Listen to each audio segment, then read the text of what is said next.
ओम नारायण नारायण नारायण नारायण ओम नमो ब्रह्मादिभ्यो ब्रह्म विद्या संप्रदाय कर्तृभ्यो ऋषिभ्यो महादिभ्यो नमो गुरुभ्यः। शंकरं शंकराचार्यं केशवं वादरायणं सूत्रभाष्यकृतौ वन्दे भगवन्तौ पुनः पुनः। प्रशान्तभावं शिवमद्वितीयं प्रदायकं मुक्तिमखण्डबोधं प्रणाशकं मोहमदादिदोषान् प्रणमामि तं सद्गुरुवामदेवम्। मङ्गलं दिशतु मे विनायको मङ्गलं दिशतु मे सरस्वती मङ्गलं दिशतु मे महेश्वरी मङ्गलं दिशतु मे सदाशिवः मङ्गलं दिशतु मे सदाशिवः। ॐ श्री राम जय जय राम। श्री राम जय जय राम। श्री राम जय जय राम। श्री राम जय जय राम। श्री राम जय जय राम। श्री राम जय जय राम। बोलिए सच्चिदानंद भगवान की, श्री राम धाम सरकार की, सत्य सनातन धर्म की। नमः पार्वती पते हर हर महादेव।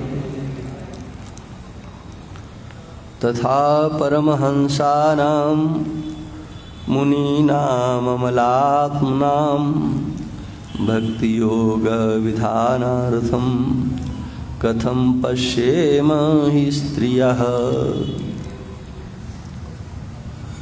वंदनीय समस्त संत महापुरुष, समुपस्थित भक्तवृंद, श्रद्धा वही मातृशक्ति, माता कुंती भगवान के अव्यक्त अद्वितीय स्वरूप का वर्णन करते हैं और कहते हैं कि जिनकी दृष्टि मूढ़ता को प्राप्त हो गई है वो इस आपके अव्यक्त स्वरूप को सर्वत्र होते हुए भी जो नहीं देखा जा सकता है, दृष्टि का विषय नहीं बनता है, क्योंकि आप अधोक्षज हैं। एक जैसे रहते हुए भी, सबके हृदय में विराजमान होते हुए भी, सर्वत्र होते हुए भी आपकी उपलब्धि नहीं हो पाती है, क्योंकि वो दृष्टि प्राप्त नहीं है। जैसे नट के द्वारा की गई लीला को सब लोग देखते तो हैं, लेकिन उसकी लीला की गहराई को सब समझ नहीं पाते हैं। उसके अंतस्थ समीप में रहने वाला उसका जो सेवक होता है वो सब उस यथार्थता को जानता है, क्या हो रहा है कि नहीं हो रहा है, नहीं होते हुए भी सब कुछ दिखाई देता है। ऐसी आपकी विचित्र स्थिति है। बड़े बड़े महापुरुष वह आपकी इस सर्वव्यापकता को समझने के लिए आपका आश्रय लेते हैं। यहाँ पर एक टीकाकार हैं, नाम तो नहीं लूँगा, उन्होंने जो अर्थ किया है वो अर्थ उचित प्रतीत नहीं होता। उन्होंने अर्थ किया कि जो यथा शब्द है, यथा शब्द का योग तथा के साथ करना चाहिए और तथा के साथ करके कहा कि जिस प्रकार से मैं नहीं जानती हूँ आपके स्वरूप को, ऐसे ही परमहंस अमलात्मा महात्मा भी नहीं जानते। अब सोचो, जब परमहंस अमलात्मा महात्मा भी नहीं जानते हैं तो फिर जानता कौन है ना? माने आग्रह को लेकर के जब शास्त्र का चिंतन किया जाता है किसी विशेष आग्रह को लेकर के, तो यथार्थ चिंतन नहीं हो पाता है। हमारे शास्त्रीय सनातनी परंपरा में 4 वर्ण 4 आश्रमों का विधान है। कोई वहाँ तक पहुँचता नहीं है तो बात अलग है, लेकिन जो चतुर्थ आश्रम है, उस चतुर्थ आश्रम की महिमा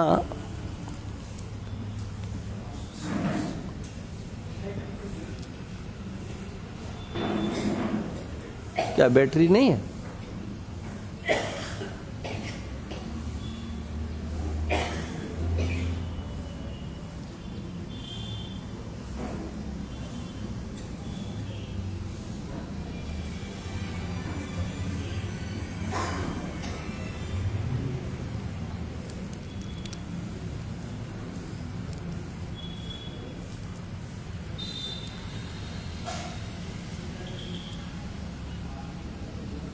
नारायण।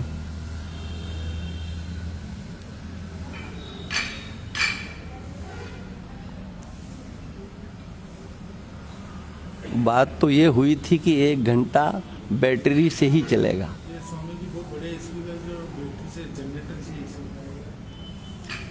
अभी जाली नहीं वैसे बोल रखा था उसको शुरू से चल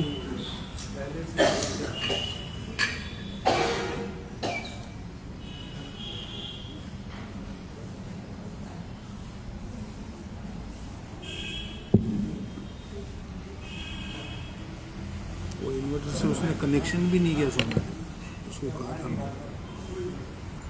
जब बैटरी नहीं है तो इन्वर्टर क्या करेगा?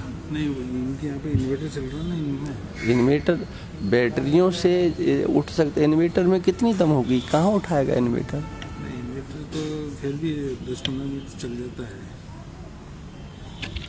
इसको हटा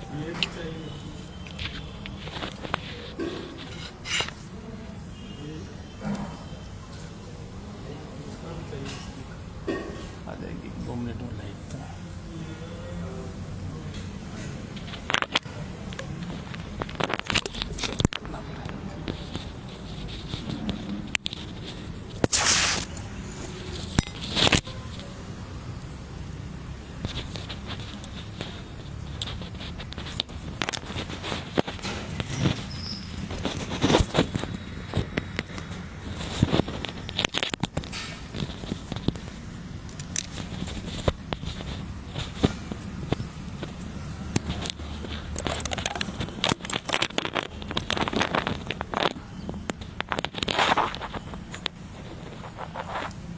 नारायण नारायण नारायण नारायण नारायण। आवाज़ आप पूरा करो। श्री राम जय जय राम। श्री राम जय जय राम। श्री राम जय जय राम।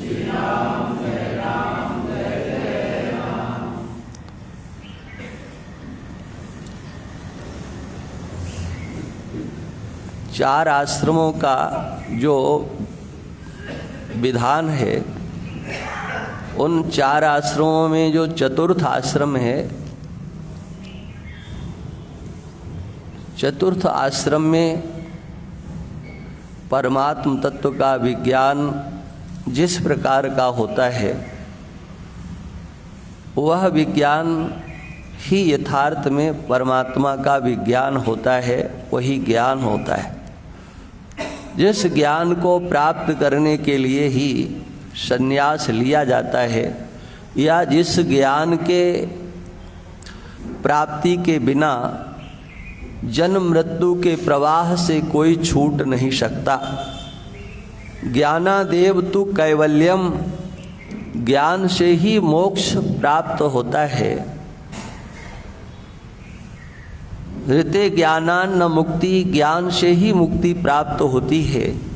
और वो ज्ञान परमात्मा के, भगवान के, ब्रह्म के, ईश्वर के, जो आपको नाम अच्छा लगता हो उसके स्वरूप का ही ज्ञान होता है। उस परमात्मा को जान करके ही तमेव विदित्वाति मृत्युमेति, उसको जान करके ही मृत्यु से पार कोई हो सकता है। बिना उसको जाने मृत्यु से पार हो नहीं सकता। इसलिए उस परमात्मा के विज्ञान को प्राप्त करना ये एक साधन है, और वह साधन जिस प्रकार से सामान्य लोगों के द्वारा जो साधना की जाती है उससे विलक्षण होता है। सामान्यों को तो पता ही नहीं होता है कि हम वास्तव में कर क्या रहे हैं, हमारा कर्तव्य क्या है। उन्हें अपने कर्तव्य का भी बोध नहीं होता है। पूरा जीवन निकल जाता है स्व के प्रति, वह कर्तव्य बोध से शून्य होते हैं। देखो, प्रहलाद जी कहते हैं भगवान की शरण कब से लेना चाहिए, किस अवस्था से लेना चाहिए? तो वो कहते हैं कौमार आचरित प्राज्ञ धर्मान भागवतानिह। इस लोक में जिसे मानव शरीर प्राप्त हो गया है, उसे कुमारा अवस्था से, माने बचपन से ही भगवान की शरण में जाना चाहिए। ये मानव शरीर दुर्लभ है, इससे उस दुर्लभ परम पद की, परमात्मा की प्राप्ति हो सकती है। आगे की भविष्य की कल्पना में नहीं डूबना चाहिए, अभी तो बचपना है। हाँ, युवा अवस्था आती है, सोचते हैं कि वृद्धावस्था में करेंगे, और जब वृद्धावस्था आती है तो बस महाराज अब तो कुछ होता ही नहीं है। हाँ, क्या हो सकता है? न पैर काम करते हैं, न हाथ काम करते हैं, न घुटने काम करते हैं, सब अंग शिथिल हो जाते हैं। उस समय क्या भगवान की भक्ति होगी?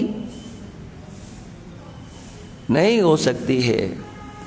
इसलिए भगवान की भक्ति करना ये सामान्यतया सब लोगों को नहीं आता है, और इसलिए भक्ति का प्रकार भी एक जैसा नहीं होता है। भगवान ने भगवत गीता में 4 प्रकार के भक्तों का वर्णन किया है।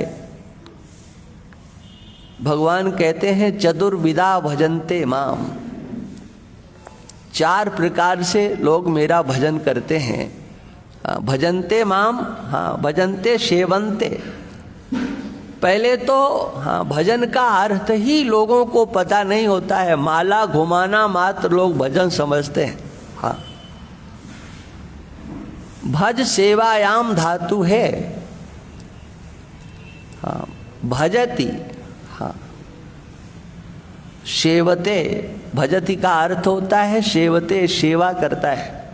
हाँ चतुर्विधा भजन्ते माम, इसका अर्थ है चतुर्विधा सेवन्ते माम।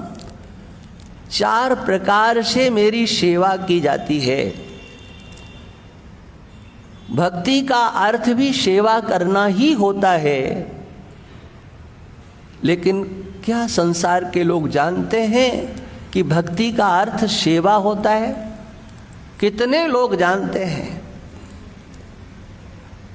कितने लोग भगवान के 4 प्रकार की भक्ति में से कौन सी भक्ति कर रहे हैं, ये कितने लोग जानते हैं? पहले तो भगवान के सन्मुख जाना ही कठिन है। हाँ और चले भी गए तो क्या करना है ये क्या जानते हैं? संसार के लोगों को पता ही नहीं है। उसका उद्देश्य क्या है? भगवान के सन्मुख जाने का उद्देश्य क्या है? हम क्यों भगवान के सामने जा रहे हैं? हाँ। और क्या वास्तव में हम भगवान के सामने चले गए? भगवान के सन्मुख जाने का कितना बड़ा फल है। आप कहीं जा रहे हो, कहाँ जा रहे हैं? कहा भगवान के मंदिर में जा रहे हैं, वहां भगवान है ना, ये आप जानते हो तभी जा रहे हो। और भगवान के सन्मुख आप खड़े हो जाते हो, हाथ जोड़ते हो, स्तुति करते हो, लेकिन भगवान के समक्ष खड़े होने का फल क्या है ये संसार के कितने लोग जानते हैं? क्या वास्तव में आप भगवान के समक्ष हैं? गोस्वामी तुलसीदास जी महाराज कहते हैं, ये मानस का प्रमाण इसलिए देता हूं कि आप लोगों के कुछ समझ में आ जाए। हाँ जितने में प्रमाण के रूप में यहाँ चौपाइयाँ बोल रहा हूँ ना, अर्धाली बोल रहा हूँ, हाँ ये मेरे स्वभाव में इतना नहीं है, लेकिन यहाँ ये भीलवाड़ा वालों के चक्कर में हूँ ना, इसलिए हाँ इसलिए बोलना पड़ता है। हाँ ताकि इनका थोड़ा दिमाग ठिकाने लगे कि मानस पढ़ते हो तो क्या समझा है आपने, भगवान के समक्ष आप हैं क्या, अपने हृदय से पूछो। हाँ क्योंकि भगवान कहते हैं जब कोई मेरे सामने आता है तो जानते हो क्या होता है? सन्मुख होई जीव मोही जबही, जन्म कोटि अघनासौ तबही। हाँ सन्मुख होई, हाँ आप तो रोज ही सामने हो जाते हो, तो रोज की जरूरत ही नहीं है जी। जब भगवान के सामने जीव होता है तो भगवान कहते मैं फिर कुछ कसर नहीं रखता हूं। हाँ उसका हिसाब किताब बराबर कर देता हूं। हाँ करोड़ों जन्मों के उसके जो पाप है ना, उन सबको नष्ट कर देता हूं, रहते ही नहीं है। सोचो इस अर्धाली को कितनी बार आपने पढ़ा होगा, और देखो मैंने बोला और सबने बोल दिया था। हाँ? याद भी है, लेकिन क्या कभी विचार किया कि हम भगवान के सामने गए? हाँ रोज रोज जाने की कहाँ जरूरत है जी। हाँ लेकिन जाते हैं और जाकर के कहते यही हैं, मैं मूर्ख खलकामी। हाँ हाँ पाप हरो देवा, बोलते कि नहीं? आरती करेंगे, भगवान के सामने खड़े हैं, पाप हरो देवा, पाप हरो देवा है। लेकिन ये अर्धाली बोलते समय कभी ध्यान में नहीं आता कि भगवान कहते हैं जब जीव मेरे सामने आता है तो मैं करोड़ों जन्म के पाप नष्ट कर देता हूं। क्या हुआ जी? कभी विचार किया? वो अर्धाली भी पढ़ते हो और बाद में पाप हरो देवा, मतलब तुम्हें नहीं लग रहा है कि हम भगवान के सामने खड़े हुए और भगवान ने हमारे पाप नष्ट कर दिए। हाँ, तुम्हारी अनुभूति का विषय ये बन ही नहीं सकता है जी। हाँ, भक्ति की कितनी महिमा है जी। हाँ, भगवान के दर्शन की कितनी महिमा है, भगवान को प्रणाम करने की कितनी महिमा है। हाँ? एकोपि कृष्णस्य कृतः प्रणामो दशाश्वमेधा भभृतेन तुल्यः। एक बार कोई भगवान को प्रणाम करता है, एकोपि, एक बार भी, जानते हो क्या फल मिलता है? 10 अश्वमेध के यज्ञ, 10 अश्वमेध यज्ञ करने का हाँ फल प्राप्त हो जाता है। एक बार प्रणाम करने से 10 अश्वमेध है। कहते हैं कि 100 अश्वमेध यज्ञ कर लेता है तो वो इंद्र बन जाता है। तो 10 बार कर लो तो कितनी बार हो जाएगा? है ना? एक बार प्रणाम करने से 10 अश्वमेध यज्ञ का फल मिलता है, तो 10 बार कर लो तो हो गया कि नहीं? हाँ, एको भी कृष्ण से कृतः प्रणामो, हमारे भगवान को एक बार भी कोई प्रणाम कर लेता है तो 10 अश्वमेध यज्ञ का फल मिलता है। लेकिन फिर भी उससे तुलना नहीं हो सकती। हाँ, क्यों तुलना नहीं हो सकती? 10 अश्वमेध यज्ञ करने वाला इस संसार में जन्म नहीं लेगा, ये नहीं कहा जा सकता। उसका तो जन्म सुनिश्चित है। वो इंद्र की पदवी भी प्राप्त कर ले, अगर उसे भगवान के स्वरूप का ज्ञान नहीं हुआ है तो वो लौट करके संसार में जन्म मृत्यु के प्रवाह में आएगा। हाँ, क्षीणे पुण्य मर्त लोकम विशंति, उसे फिर मर्त लोक में आना पड़ेगा, जन्म मृत्यु के प्रवाह में आना पड़ेगा। कौन? वो दशाश्वमेधी। हाँ, लेकिन भगवान कृष्ण को प्रणाम करने वाला संसार में नहीं आता है। दशाश्वमेधी पुनरेति जन्म कृष्ण प्रणामी न पुनर्भवाय। भगवान को, कृष्ण को प्रणाम करने वाला हाँ संसार में नहीं आता।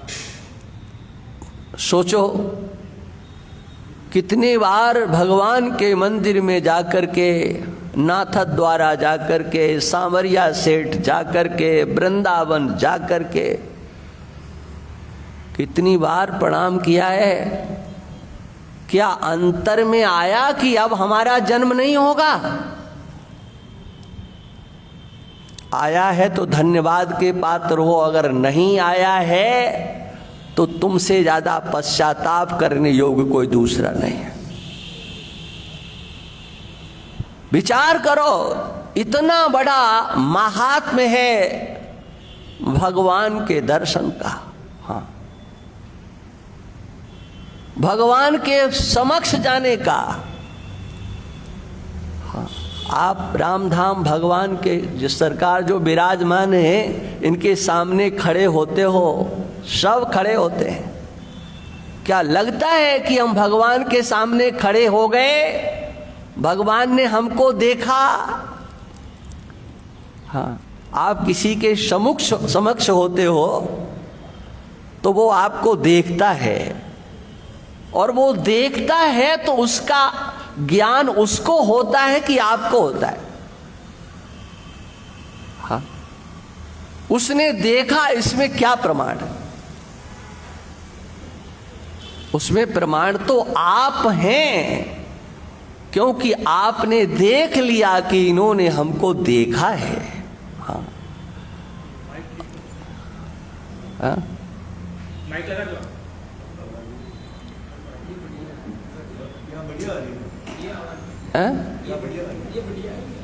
रहने दो, छोड़ो। हाँ। भगवान ने हमको देखा है, तो इसमें प्रमाण हम हैं कि भगवान ने देखा है। तो भगवान ने देखा है, भगवान को देखते हुए आपने भी देखा है। ये आपके अंतर आना चाहिए। शास्त्रों में ऐसा नियम है कि किसी को प्रणाम करना हो ना, तो पहले ये देख लो कि ये हम जो प्रणाम कर रहे हैं ये देख रहा है कि नहीं। ये नहीं कि पीछे से बगल से, हाँ, वो कहीं दूसरी जगह है, उसका ध्यान कहीं है और आप लंबी दंडवत ठोक रहे हो। हाँ, उसका कोई मतलब नहीं। जिसे आप प्रणाम कर रहे हो वो आपको देखे। हाँ, ये नियम है। कहा महाराज नहीं देख रहे हैं तो बोले जोर से अपना नाम लेकर, अपने पिताश्री का नाम लेकर के, परिचय दे करके प्रणाम करो। हाँ, ये प्रणाम करने का तरीका है। हाँ, अपना पूरा परिचय दे करके प्रणाम करो, ताकि वो आपको पहचान ले कि हाँ अमुक का पौत्र है, अमुक का पुत्र है, या अमुक व्यक्ति, इसको हम जानते हैं। प्रणाम करते हुए वो आपको देखे। हाँ, तो जिसे आपने प्रणाम किया है उसकी दृष्टि आप पर जाएगी। ऐसे ही हाँ, आपने भगवान को प्रणाम किया है, भगवान ने देखा, आपको देखना होगा, समझना होगा। हाँ, आप भगवान के समक्ष हो, भगवान ने आपको देखा कि नहीं देखा, इसका आपको अपने अंतर में दर्शन करना होगा। और देखा है, आप ये कहते हो हाँ हाँ हाँ हमारे भगवान ने देखा है, हमने उनके दर्शन किए, दर्शन करते हमको भगवान ने देखा है, हमने उन्हें प्रणाम किया है, प्रणाम करते हुए हमारे भगवान ने हमको देखा है, तो आप निश्चिंत हो जाओ। अब आपको कुछ करने की जरूरत नहीं है। हाँ, जन्म कोट अघनाशो तब ही। हाँ, कृष्ण प्रणामी न पुनर्भवाय। ये है भगवान की शरण में जाने का फल। इसी प्रकार से भगवान के नाम की महिमा। हाँ, भगवान का नाम लेने वाले के पास कितनी सामर्थ्य आ जाती है। हाँ, एक बार, बार बार नहीं। मानसकार कहते हैं बारिक नाम कहत जग जेऊ, होत तरन तारण नर देव। एक बार जो भगवान का नाम लेते हैं, हाँ आप बार बार ले रहे हो, बहुत अच्छे हो, लेकिन एक बार का फल तो पहले आपकी बुद्धि में आना चाहिए। हाँ, बिना मतलब कि आप कोई काम करते नहीं हो। भगवान के नाम का लेने का फल क्या है? हाँ, बोले एक बार जो नाम लेता है वो तरण तारण हो जाता है। होत तरण तारण नर देव। वो तरण तारण हो जाते हैं, माने स्वयं का तो उद्धार करते ही हैं, अरे जिसका हाथ पकड़ ले, जिसे छू दें, हाँ, वो सब पार हो जाते हैं। यहां पर कोई ऐसा है जिसने एक बार भी भगवान का नाम न लिया हो? कोई नहीं होगा। कितने बार लिया होगा? अब आपको सत्संग की जरूरत नहीं है, अब तो आप पार हो गए, और जिसे छू दोगे वो भी पार हो जाएगा। हाँ, आप तो तरन तारण आप हो गए हो। ये बात मैं किस लिए सुना रहा हूं? इसलिए सुना रहा हूं कि भगवान की महिमा कितनी है, और हमारे पास भगवान की महिमा का ज्ञान कितना है। भगवत शरणागति की महिमा कितनी है। हाँ, भगवान की शरण में जाने के बाद भी क्या कुछ करना बाकी है? हाँ, कुछ भी करना उसे बाकी नहीं है जो भगवान की शरण में चला जाता है। लेकिन इस शरणागति की महिमा का भी तो ज्ञान होना चाहिए। ज्ञान पूर्वक भगवान और भगवान की शरणागति की महिमा, हमारे भगवान कैसे हैं, हाँ, हम कैसे भगवान की शरण में जाएं, और शरण में चले गए, हाँ, शरणागति कराई जाती है, बोले अब तुम शरण में हो गए, हाँ, हमारे संप्रदाय में दीक्षित हो गए तो अब भगवान की शरण में हो गए। हाँ, शरणागति का मंत्र होता है, शरण दिलाई जाती है, हाँ, हो गए शरण। हाँ, फिर भी कुछ करते हो कि नहीं? हाँ, बोले करना तो पड़ेगा। क्या करना पड़ेगा? ये करना पड़ेगा, ये करना पड़ेगा, ये करना पड़ेगा। जब सब कुछ करना ही पड़ेगा तो फिर शरण कहाँ? भगवान तो कहते हैं सर्वधर्मान परित्यज्य मामेकम शरणम व्रजा। हाँ, मुझे एक की शरण में आओ, सब कुछ परित्याग करके आओ। हाँ, स्वधर्मे निधनम श्रेयः का उपदेश करने वाले भगवान जो उनकी शरण में आने वाले हैं, उनके लिए कहते हैं कि अब तुम्हें कुछ करने की जरूरत नहीं है। जब तक हमारी शरण में नहीं आए हो तब तक स्वधर्म का पालन करो। ये तुम्हारा स्वधर्म पालन, हाँ, तुम्हारा पतन नहीं होने देगा। लेकिन हमारी शरण में आकर के भी अगर तुम्हारा कोई स्वधर्म बना हुआ है, अपना कुछ करने का अभी मन बना हुआ है, तो तुम स्वधर्म का ही पालन करो, अभी हमारे पास मत आओ। हाँ, कोई तुम्हें चिंता करने की जरूरत नहीं है, ये भगवान कहते हैं। अरे बोले महाराज, संसार के लोग तो कहते हैं हाँ, तुम्हें कुछ करना पड़ेगा, सुधर्म का पालन करना पड़ेगा। अरे तुम्हारे ऊपर तो ऋण चढ़े हुए हैं। हाँ, देवों का ऋण है, ऋषियों का ऋण है, पितरों का ऋण है। हाँ, उन ऋणों को उतारे बिना तुमने संन्यास ले लिया तो बर्बाद हो जाओगे। हाँ, भगवान की शरण में चले गए तो तुम्हें कुछ मिलने वाला नहीं है। हाँ, नारद जी ने दक्ष के पुत्रों को जब सन्यास दे दिया, सन्यास दिया क्या? घर छोड़वा दिया। हाँ, हाँ, दक्ष ने जब नारद जी मिले तो बहुत डांटा, तुम तो बर्बाद हो ही गए हो।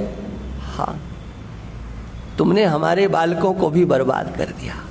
अरे उस मार्ग का अभी उन्हें ज्ञान नहीं है, उस मार्ग की महिमा का पता नहीं है। और देखो, उस मार्ग पर तभी जाना चाहिए जब देवों का, पितरों का, ऋषियों का, हाँ, सबका ऋण उतार दे और फिर वो जाए। हाँ, तब तो उसका कल्याण होगा, नहीं तो क्या होने वाला है। हाँ,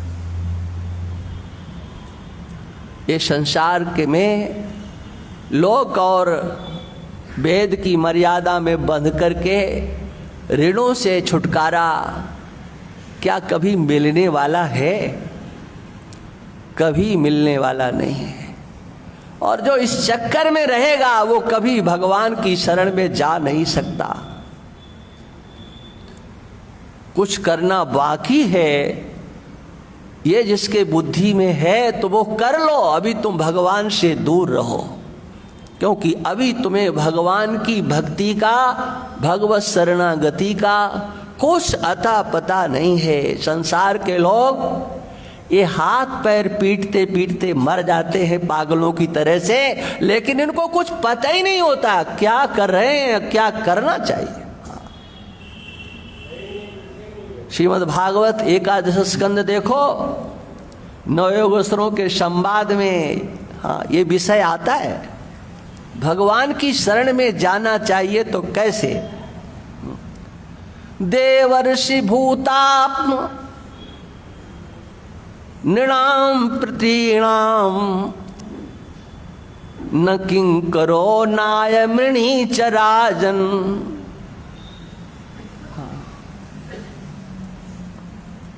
वो किसी का ऋणी नहीं रहता है। देवर्षि, भूतों का ऋण माने माता पिता का ऋण, देवों का ऋण, मनुष्यों का ऋण, पितरों का ऋण, ऋषियों का ऋण,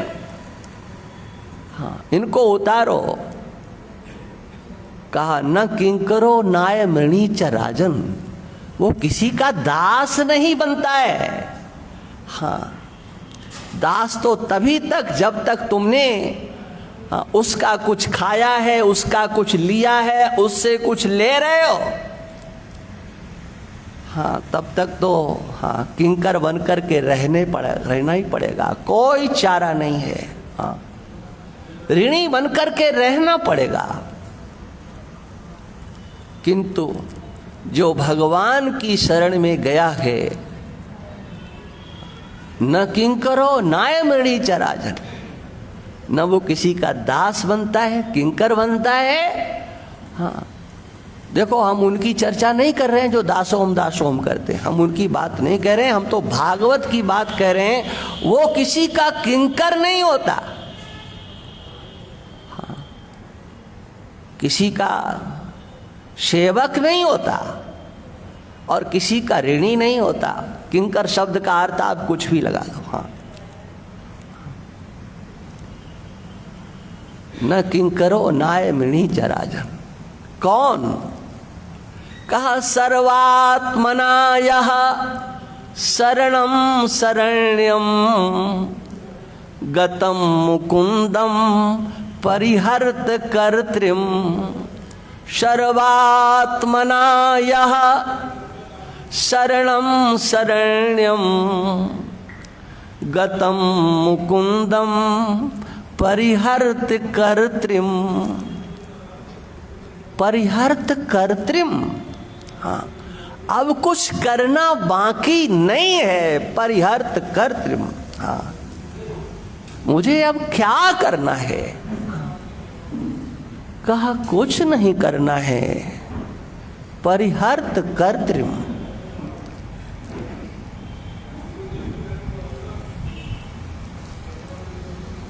जब तक कुछ करना बाकी है तब तक कर लो। भगवान से अभी तुम दूर रहो। भगवान की शरण में जाकर के भी कुछ करना बाकी है तो अभी भगवान की शरणागति नहीं हुई है। भगवान की शरणागति में कुछ करना बाकी नहीं है। देखिए, यहाँ पर तत्व ज्ञान को प्राप्त करने वाले की जो स्थिति होती है, वही भगवान के शरण में जाने वाले की अंतर स्थिति होती है। कोई भेद नहीं होता है, ध्यान रखना। जो लोग इस मर्म को नहीं समझते हैं वो भटकते रहते हैं। विचार सागर में दोहा है ना, यही चिन्ह कौन है? अज्ञान को, आ गया ना समझ में? जो माने कर्तव्य। हाँ, वेदांत भी पढ़ता है, आत्मा परमात्मा का चिंतन भी करता है, और अभी भी अपना कर्तव्य समझ करके लगा हुआ है। हाँ, तो भले ही वो अपने को मान ले कि हम ज्ञानी हो गए हैं, वो तो एक नंबर का अज्ञानी है। अज्ञान का चिन्ह नहीं, अज्ञान की पहचान क्या? आप ज्ञानी हैं या अज्ञानी? हाँ, यदि तुम्हारा कर्तव्य शेष है तो महाराज अपने कर्तव्य का पालन करो। ज्ञान मार्ग पर या भक्ति मार्ग पर अभी चलने का तुम्हें कोई अधिकार नहीं है। हाँ, सर्व वासना शून्य होकर के जैसे अपना स्वरूप चिंतन होता है, ऐसे सर्व वासना सर्व कामना शून्य होकर के भगवान की शरण ली जाती है। नाम मात्र का भेद होता है, ये भक्त हैं, ये ज्ञानी हैं। हाँ, भक्त माने क्या? हाँ, एक नंबर का ना समझ। हाँ, तो जानवर भी भक्त ही हो जाएंगे, क्योंकि ना समझी जानवरों के पास ज्यादा होती है। यदि ना समझी का नाम भक्ति है तो पशु पक्षी तो एक नंबर के ना समझ होते हैं, वो सब भक्त हो जाएंगे। हाँ,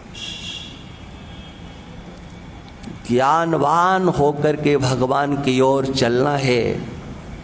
उसका नाम चाहे ज्ञान मार्ग रख लेना और चाहे उसका नाम भक्ति मार्ग रख लेना। हाँ,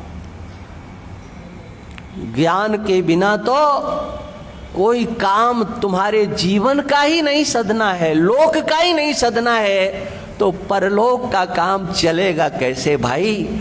हाँ, अरे वो तो ज्ञान मार्ग की है, हम लोगों से परहेज करते रहो भले ही। हाँ, क्या भला होने वाला है? हाँ, ज्ञान के बिना तुम्हारा कोई लोक का कार्य नहीं चलता है, तो परलोक का काम चलेगा क्या? नहीं चल सकता है। हाँ, अपनी अंतर की स्थिति को सुधारे बिना हाँ, क्या हम सन्मार्ग पर चल सकते हैं? अपने अंतर में बसाए हुए संसार को यदि फलता और फूलता देखना चाहते हैं तो क्या हम भगवान की ओर या ज्ञान मार्ग पर चल सकते हैं? हाँ, ये अंतर में बसा हुआ जितना भी संसार है, उससे पृथक होकर के ही आप ज्ञान मार्गी बन सकते हो, उससे पृथक होकर के ही आप भक्ति मार्गी बन सकते हो। भगवान की शरणागति की कितनी बड़ी महिमा है। हाँ, कुछ करना नहीं है, कुछ भी नहीं करना है। हाँ, एक वृंदावन के भक्त हुए, उनको व्यास के नाम से जानते हैं। हाँ, पड़े रहते थे। हाँ, किसी ने भोजन दे दिया तो कर लिया। एक बार एक महात्मा गए, अरे तुम सोते ही रहते हो, कुछ करते नहीं हो। हाँ, कहा क्या करें? अरे बोले कुछ किया करो, परिक्रमा लगाओ वृंदावन की। हाँ, भजन किया करो, जा कर के महाराज का, बिहारी जी का, राधा वल्लभ का, इनका दर्शन कर लिया करो। अरे बोले अब कुछ नहीं करना है, करने वाले करो। हाँ, काहू के बल भजन है, काहू के आचार, व्यास भरोसे कुंवर के, शोभत पांव पसार। हाँ, जिसे जो करना है करो। अरे भगवान का भरोसा लिया है आपने, भगवान पर विश्वास किया है। हाँ, तो फिर भी कुछ करना चाहते हो, इसका मतलब अभी तुम्हें भगवान पर भरोसा नहीं है।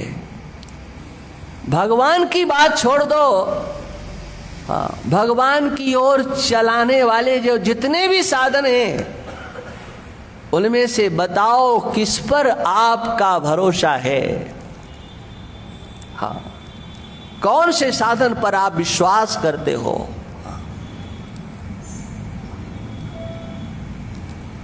देखो राम कथा, अब हम आपको कितना सुनाएं, क्या सुनाएं। राम कथा सुंदर करतारी, संशय विहंग उड़ावनहारी।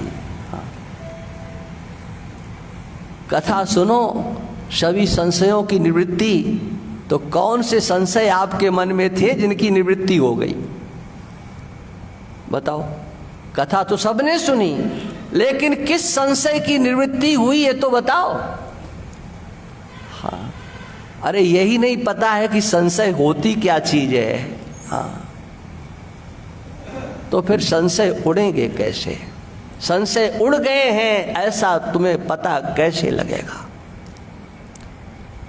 भगवान के प्राप्त कराने वाले जितने भी सरल से सरल साधन कहे गए हैं, हाँ,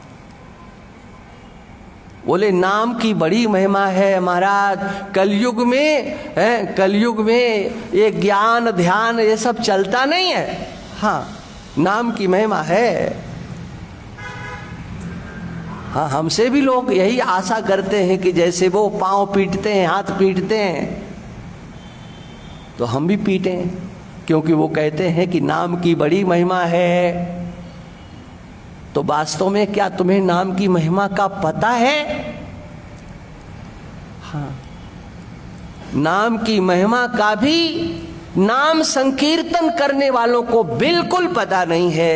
अरे नाम की महिमा तो ये है क्या, उल्टा नाम जपत जग जाना, वाल्मीकि भय ब्रह्म समाना। हाँ, उल्टा नाम लेने से भी हाँ उन्हें स्वरूप का विज्ञान हो गया। ब्रह्म समाना, हाँ, ब्रह्मविद ब्रह्मैव भवति। जो ब्रह्म को जान लेता है वो ब्रह्म होता है। उन्होंने मरा मरा कह करके उस ब्रह्म का ज्ञान प्राप्त कर लिया, और हम राम राम करते हुए क्या जान पाए बताओ। इस हड्डी मांस के पुतले में अहंता और ममता रख करके जीने वाले संसार के लोग क्या नाम की महिमा जानेंगे। हाँ, उन्होंने तो मरा मरा कहा है जी। हाँ, नाम की महिमा तो हम जानते हैं। हाँ, वास्तव में हम ही जानते हैं, वो क्या जानेंगे। मरा मरा कहने से जब ब्रह्म ज्ञान हो सकता है, तो राम राम कहने से ब्रह्म ज्ञान हो जाए, इसकी क्या बड़ाई है भाई। इसमें प्रशंसा है क्या, लेकिन क्या हुआ। हाँ, आपने जिसका आश्रय लिया है उस साधन पर आपको विश्वास कितना है। जो साधन आप कर रहे हो उससे आपकी अंतर स्थिति में विचार करो कितना बदलाव हुआ है। कब से नाम ले रहे हो। हाँ, कोई नाम लेते हैं, कोई नाम लिखते हैं, कोई नाम ले ले चिल्लाते हैं, कोई नाम ले ले रोते हैं। जो मन में आए सो करो, लेकिन विचार तो करो भगवान के नाम का महात्म्य कितना है। अरे कहा नाम महात्म की भी आवश्यकता नहीं है। हाँ, अजामिलोपाख्यान में ये प्रसंग आया है। बोले नाम महात्म की भी आवश्यकता नहीं है। नाम तो अपना काम करेगा। भाई कुभाय अनख आलस हूं, नाम जपत मंगल दिश दशहूं। हाँ, मंगल ही मंगल है दशों दिशाओं में, इससे आगे कहीं कोई दिशा है नहीं। हाँ, कुल मिलाकर के इतनी है, माने कल्याण ही कल्याण है। सोचो इस नाम की महिमा का अनुभव कौन करेगा। नाम तुम लोगे और अनुभव हम करेंगे, ऐसा तो नहीं होता है। जो रोटी खाता है पेट उसका भरता है। तुमने नाम लिया है तो तुम्हारे अंतर उसकी अनुभूति होना चाहिए। नाम का विज्ञान, कीर्तन की महिमा, कथा की महिमा कितनी है, लेकिन इस पर हमने कभी विचार नहीं किया। लगे हुए हैं। इसलिए गोस्वामी जी ने स्पष्ट कर दिया, ये भक्ति का मार्ग, बिनु विश्वास भगति नहीं, तेहि बिनु द्रवहि न राम, राम कृपा बिनु सपनिहु, जीवन लहा विश्राम। बिना विश्वास के भक्ति नहीं होती है। ये भक्ति का मार्ग विश्वास से भरा हुआ है। आप विश्वास करके इस मार्ग पर चलो, लेकिन वो विश्वास कोई जल्दी होता नहीं है। क्यों नहीं होता है? उसके अंतस्थ अनेक प्रकार के अंतःकरण की जो वासनाएं हैं, हृदय की अशुद्धि है, वो इस भगवान के भक्ति के मार्ग पर चलते हुए भी ऐसा लगता है कि हम चल नहीं रहे। यही लगता है कि भगवान कब कृपा करेंगे, भगवान कब कृपा करेंगे। भगवत कृपा का अनुभव क्या हो रहा है? यदि नहीं हो रहा है तो ये कितनी बड़ी कमजोरी है। उसकी कृपा है, लेकिन हमने उस कृपा का भी मापदंड बना रखा है। उसकी कृपा बरस रही है, लेकिन हम देखते हैं हमारे ऊपर नहीं है, पड़ोसी के ऊपर है। क्योंकि आपकी जो इच्छाएं हैं, वासनाएं, वो अगर भगवान पूर्ण कर देते हैं, या भगवान से प्रार्थना की और वो पूर्ण हो गई, तो मान लेते हो कि भगवान की बड़ी कृपा है, भगवान की कृपा से हो गया। और नहीं हुआ तो आप भगवान की कृपा नहीं मानते हो। गोस्वामी जी विनय पत्रिका में लिखते हैं, प्रभु मूर्ति कृपा मई है तुलसी प्रतीत एक, प्रभु मूर्ति कृपा मई। हम तो जानते हैं कि आपके पास, तुलसीदास जी कहते हैं, कृपा के सिवा और कुछ है ही नहीं। लेकिन इस कृपा को भी देखने की दृष्टि चाहिए। तत्तेनुकंपाम सुसमीक्षमाणा, ब्रह्मा जी कहते हैं, ते अनुकंपाम समीक्षमाणा, आपकी कृपा को देखने की दृष्टि चाहिए। अनुकूलता में ईश्वर की कृपा का चिंतन कर लेना, ये कोई बहुत बड़ी बात नहीं है। इसमें क्या लगता है?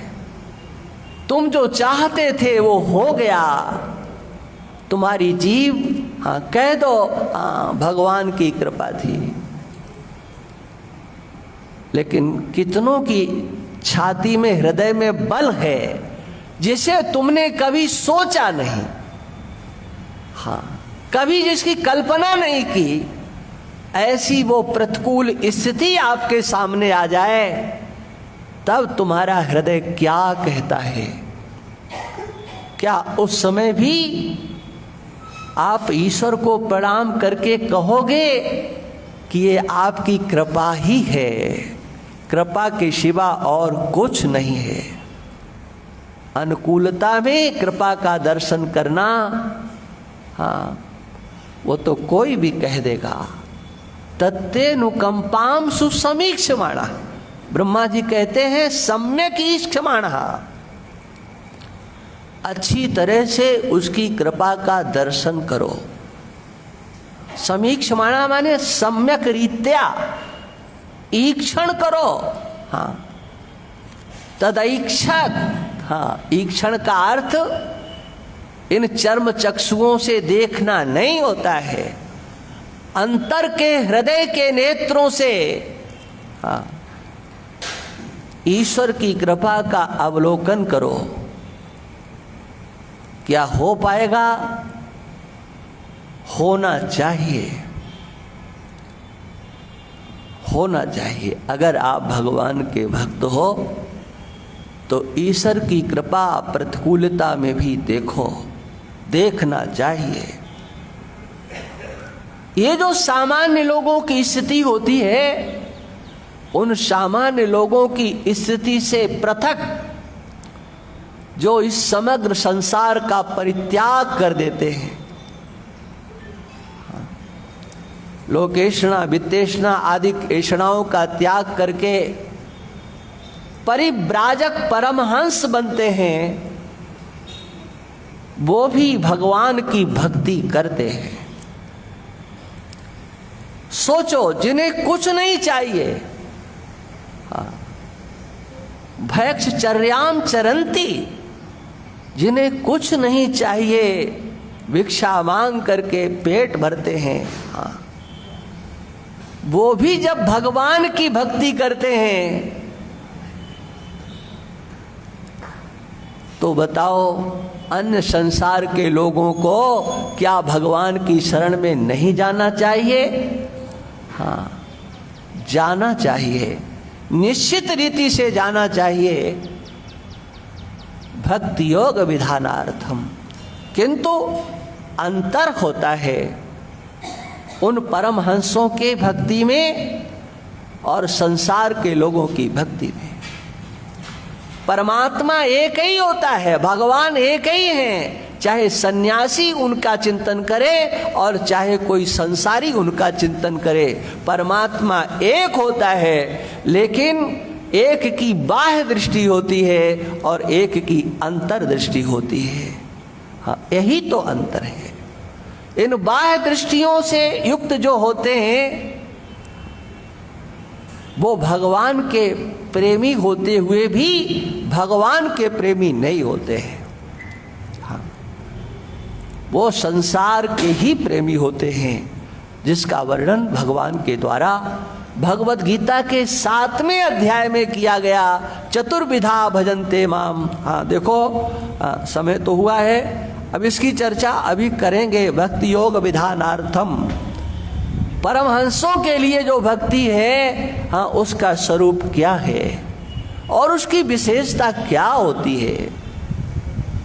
आप भी उसी विशेषता से युक्त जो सन्यास लेकर के जो भक्ति करते हैं, उस भक्ति को आप भी अपने घर में रह करके आप भी कर सकते हो। लगता क्या है? वही परमात्मा है। हाँ, और अंतःकरण आपके पास है। जो अंतःकरण उन महापुरुषों के, संतों के, परिव्राजकों के पास होता है, वही मन आपके पास भी है, बुद्धि भी आपके पास है। तो जिसका चिंतन वो करते हैं, उसका चिंतन आप क्यों नहीं कर सकते हो? जरा चिंतन करना है। चलो इसकी चर्चा फिर करेंगे। और देखो एक सूचना, हाँ, अभी गोविंद जी देंगे ही। ये जो सजावट हुई है, हाँ, आप देख रहे हो, कल पूज्यपाद सर्वकाल वंद्य गोस्वामी तुलसीदास जी की जयंती है। हाँ, उनका जन्मदिन है। हाँ, कितने धूमधाम से रामधाम के ट्रस्टियों के द्वारा ये आयोजन किया जा रहा है। हाँ, जरा भाव देखो। हाँ, आप भी अपने, हाँ, घरों में जन्मदिन मनाते ही हो, उत्साह से मनाते हो। उसी उत्साह का दर्शन यहाँ रामधाम में हो रहा है। हाँ, एक संत का जन्म जयंती है, हम लोगों को बहुत धूमधाम से मनाना है। भीलवाड़ा के अनेक स्थानों के अनेक महापुरुष यहाँ पर कल आएंगे, दर्शन देंगे। उनकी वाणी हमको, आपको, सबको सुनने को मिलेगी। हम लोग उन महापुरुषों की वाणी सुनेंगे, दर्शन करेंगे। गोस्वामी जी का जन्मदिन धूमधाम से अभी आप देख रहे हो, गेट से लेकर के यहाँ तक पूरे रामधाम के इस सत्संग परिसर को अच्छी तरह से सजाया गया है। धन्यवाद हम पहले ही दे देते हैं। ये बहुत अच्छा कार्यक्रम आप सब लोगों के द्वारा किया जा रहा है। आप सब धन्यवाद के पात्र हो।